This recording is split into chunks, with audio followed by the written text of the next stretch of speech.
Vous avez vu cette information qui dit qu'il y a certaines cartes RX 6900 XT qui sont sorties à 2200 €, voire 2600 € au lieu de 1000 €. Une information reliée à une autre qui dit que Intel, TSMC et Nvidia sont d'accord sur un point, et même AMD par le biais de TSMC, comme quoi il y aurait une pénurie jusqu'en fin 2022, donc début 2023. Pourquoi TSMC, Samsung, Intel ne font pas plus de fabrication de wafers? C'est une question intéressante. Bonjour les amis, eh bien je vais y répondre dans ce JVD Top car ce n'est pas aussi simple que ça. A tout de suite.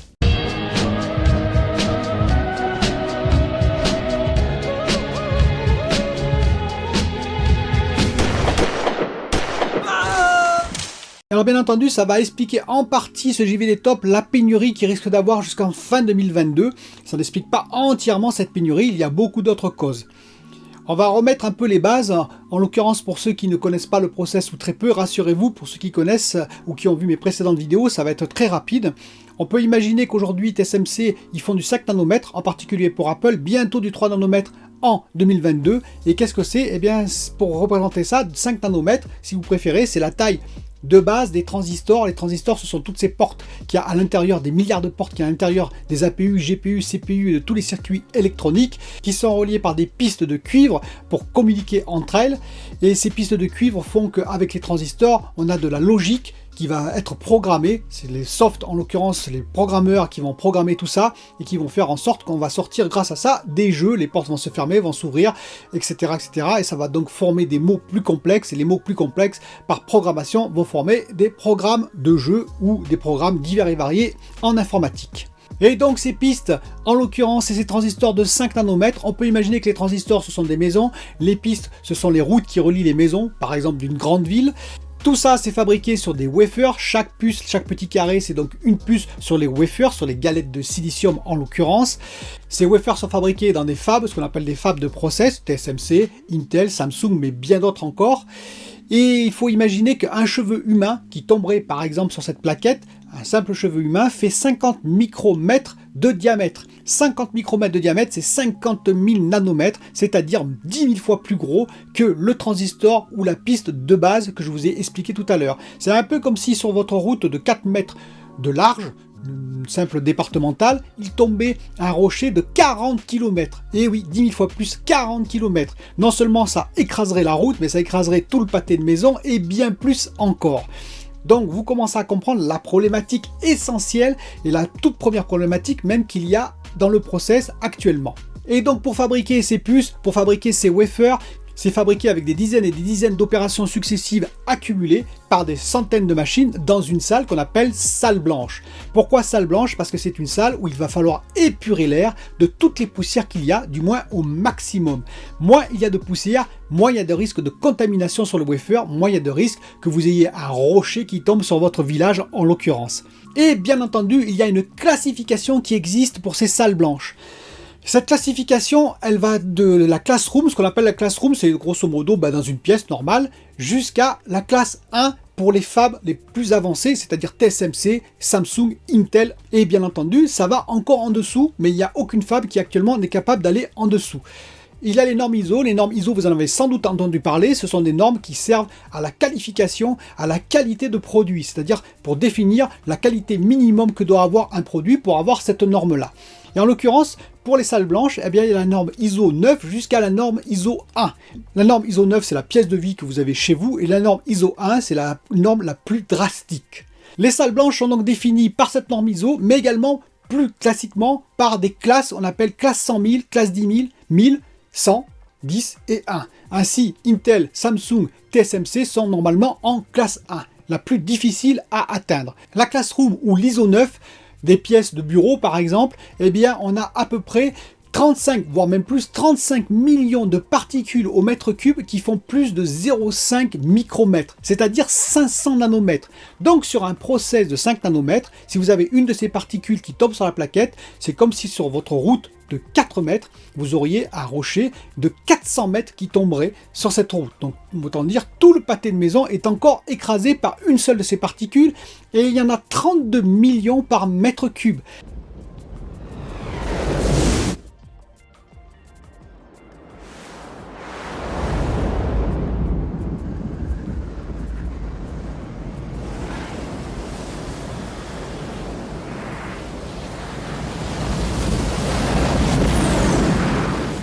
Et ce n'est pas fini, car il y a 8 millions de particules qui font plus de 1 micromètre, c'est-à-dire là c'est quasiment 200 fois les 5 nanomètres du process, et il y en a encore plus de 293 000 qui font plus de 5 micromètres, c'est-à-dire juste énorme.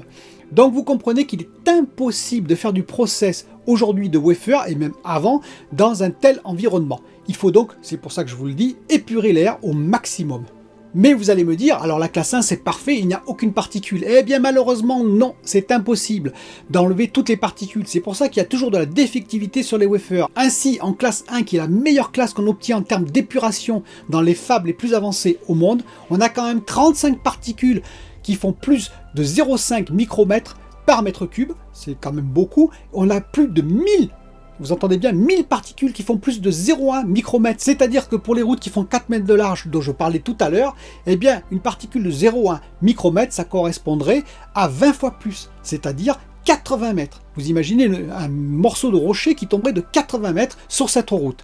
Et bien entendu, la puce ne marcherait pas dans ces conditions-là non plus. Il y aurait probablement plusieurs transistors et plusieurs pistes coupées à cause de cette particule de 0,1 micromètre. Et il y en a plus de 1000 par mètre cube. Il y a plus de 200 particules de 0,2 micromètres et plus de 100 particules de 0,3 micromètres. C'est-à-dire que dans un mètre cube, il y a quand même pas mal de particules, d'où la défectivité qu'on a encore sur les wafers. Alors pour avoir l'environnement le plus parfait, ce serait ISO 1, où on aurait au maximum 10 particules, donc de 0,1 micromètre au maximum par mètre cube, et où là effectivement on n'aurait quasiment plus aucune défectivité sur le wafer, c'est-à-dire que tout le wafer serait bon normalement si le process se passe bien, car il y a d'autres phénomènes en process qui peuvent arriver, mais si tout se passait bien, eh bien on aura un wafer qui aurait 100% de rendement, une plaquette de silicium qui aurait 100% de rendement, toutes les puces seraient bonnes dessus. Et c'est là qu'on va rentrer dans le vif du sujet, car si vous regardez les fabs, aujourd'hui, TSMC, Samsung, Intel et toutes les fabs du monde, vous allez vous apercevoir que les bâtiments sont juste gigantesques. Gigantesques alors que finalement on processe du tout petit. Et pourquoi? Vous avez un niveau de vie, ce qu'on appelle un niveau de vie, c'est là où va être processé les wafers, en l'occurrence, c'est là où il y a les hommes qui travaillent et aussi les machines.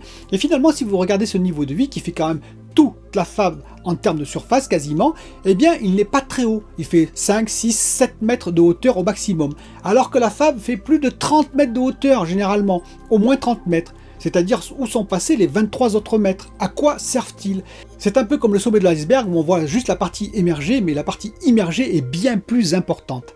Et elle sert uniquement cette partie à l'alimentation dans tous les besoins qu'a la fab en termes de produits chimiques, en termes d'électricité, d'énergie, d'eau, car ça demande beaucoup d'eau, on en parlera dans une autre émission, mais aussi et surtout, ça sert pour l'épuration de l'air dont je viens de parler. Alors il faut savoir plusieurs choses quand même sur la partie de vie où il y a des employés qui travaillent et où il y a les machines qui fabriquent les wafers. Bien entendu, les employés ont revêtu une tenue de salle blanche pour éviter toute contamination possible, mais ce n'est pas suffisant.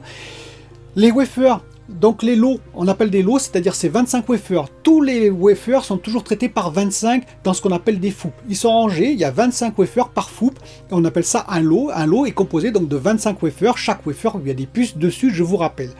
Donc ces FOUP, eh bien ils sont hermétiquement clos, c'est-à-dire qu'ils n'ont pas de contact avec l'air extérieur. Quand ils arrivent dans une machine, il y a un capot qui est enlevé et donc les wafers sont pris par des bras mécaniques et donc les différentes machines de process sont hermétiquement séparées de l'air de la fab. C'est-à-dire qu'il y a une protection supérieure vis-à-vis de l'air de la fab où il y a quelques particules, et bien dans la machine on essaye encore de filtrer ces particules pour qu'il y en ait encore moins et surtout s'il y a une contamination comme c'est arrivé dans le passé de la salle en l'occurrence, tout ce qui est dans les machines est protégé, tout ce qui est dans les FOUP est théoriquement protégé.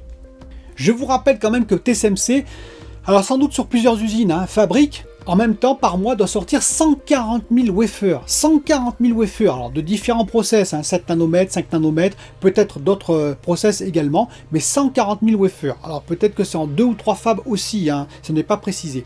Mais on va imaginer que c'est dans la même fab 140 000 wafers par mois. Or, je vous reprécise, pour fabriquer un wafer complètement, il ne suffit pas d'un seul mois. Il faut plusieurs semaines, ça peut largement dépasser un mois, c'est-à-dire qu'on peut avoir potentiellement jusqu'à 300 000 wafers stockés à un instant T dans la fab de TSMC. 300 000 wafers. Imaginez s'il y a une contamination qui se répandait et qui se répandait dans toutes les machines, eh bien vous mettriez à la poubelle 300 000 wafers, ce serait des centaines de millions de dollars qui seraient mis à la poubelle, ça n'est pas possible. Eh bien, comment ça marche alors le nettoyage finalement de l'air de ces salles? Eh bien, ça marche par flux d'air de type laminaire, c'est-à-dire qu'il y a des petits trous dans le plafond partout. C'est des salles qui font 100 mètres sur 200 mètres, il faut imaginer, c'est tout ouvert avec des centaines de machines, et donc il y a des petits trous d'air partout sur le plafond qui vont pulser de l'air, et dessous, il y a également au sol des petits trous partout qui vont aspirer l'air. Vous avez un flux laminaire qui fait que toute poussière, l'air qui arrive du haut est bien entendu pur, et l'air qui arrive en bas, qui est peut-être contaminé, va tout de suite dans le sol et disparaître pour être à nouveau nettoyé. Et qu'est-ce que vous avez en l'étage inférieur? On peut appeler ça la cathédrale. Eh bien, toutes les machines qui sont immenses, des immenses pompes, des immenses également pompes à eau, des immenses bacs de produits chimiques avec leur distribution dans la salle automatique et indépendante. Bien entendu, vous avez tout ce qui est onduleur, des rangées d'onduleurs titanesques qui vont servir en cas de coupure de courant, car s'il y a une coupure de courant, là aussi c'est catastrophique pour les wafers. À certaines étapes process, vous allez jeter le wafer parce qu'il ne faut pas interrompre le processus à un moment donné. Et donc vous avez des onduleurs qui peuvent prendre le relais, et vous avez surtout les pompes à air qui sont immenses. C'est l'équivalent d'un paquebot, et l'image n'est pas du tout exagérée. Ce sont des pompes immenses, et c'est pour ça que la base des usines de fabrication de wafers sont si hautes, puisque les machines qui sont à l'intérieur sont immenses. Alors si on est en classe 1 ISO 3, il faut imaginer que l'air doit être remplacé par mètre cube. Chaque mètre cube doit être remplacé 600 fois par heure. 600 fois nettoyé par heure, vous imaginez. C'est-à-dire que si vous avez une salle de 100 mètres sur 200 mètres, et je vous répète, c'est tout à fait possible à TSMC et à Samsung et à Intel, eh bien ça fait sur 6 mètres de haut, ça va faire 120 000 mètres cubes à nettoyer 600 fois par heure. Donc c'est pour ça que je vous dis que les machines sont juste énormes en dessous, les pompes sont juste énormes. Et attention, la consommation est là aussi, 1 kW par mètre carré. Ça veut dire, si vous avez une salle qui fait 20 000 mètres carrés, 100 mètres sur 200 mètres, 20 000 mètres carrés, il faut imaginer que ça consomme 20 mégawatts par heure. 20 mégawatts par heure, ça correspond à peu près à la consommation de 500 maisons. Juste pour filtrer l'air. Attention, pas pour toutes les machines, pas pour l'énergie des onduleurs en l'occurrence, pas pour l'énergie de distribution des produits, pas pour l'énergie des lumières, etc., etc. Juste pour filtrer l'air. 20 mégawatts.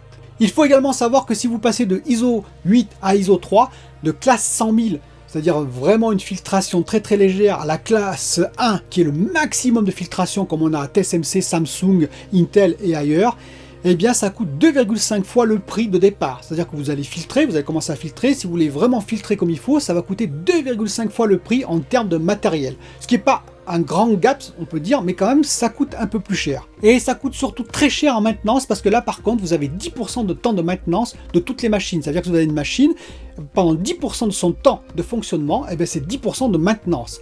Donc, si vous avez 10 machines, il y en aura toujours une qui sera en maintenance sur les 10. Ça demande beaucoup d'efforts humains également. Alors, un petit exemple, et c'est arrivé également chez TSMC, chez Samsung, il y a eu 2000 wafers de scrappés, ce qu'on appelle scrappés, c'est-à-dire détruits, parce qu'ils ont eu un problème de contamination dans une machine, en l'occurrence, c'est-à-dire qu'il y a 2000 wafers qui sont passés dans une machine. Comme je vous ai expliqué, les machines sont isolées de la salle, donc ce n'est pas une contamination de la salle, mais de la machine elle-même, et ça arrive malheureusement. Et cette machine a contaminé à la suite 2000 wafers. Lorsqu'on s'en est aperçu, parce que les étapes process sont longues, et il y a des vérifications qu'à certains moments, c'est très difficile de vérifier, là aussi je pourrais faire une émission dessus, eh bien les 2000 wafers étaient malheureusement impactés, on a dû tous les jeter.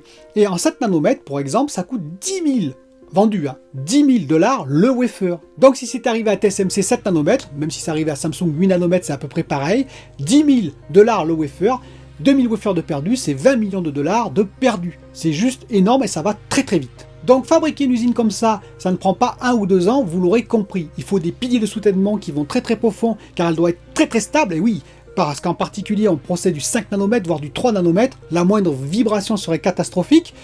Et en plus, les structures sont énormes. Comme je vous ai expliqué, les structures de nettoyage sont énormes. Les machines sont énormes. Elles sont à installer, c'est long et compliqué. Et ensuite, il faut installer toutes les machines de process, toutes les caractériser, toutes les qualifier, vérifier que le process démarre bien, qu'il n'y a aucune impureté, qu'il n'y a aucun problème de défectivité ou autre. Et ensuite seulement, on fait des pré-prod et on peut passer en production. Vous comprenez ainsi pourquoi Nvidia, Intel et TSMC disent qu'on n'aura pas d'amélioration avant au minimum 2023, parce que pour que les usines sortent de terre et soient productives, ça ne sera pas avant probablement 2023. J'espère vous avoir un peu éclairé donc sur le sujet en particulier de la défectivité, et je vous dis à bientôt pour une autre vidéo.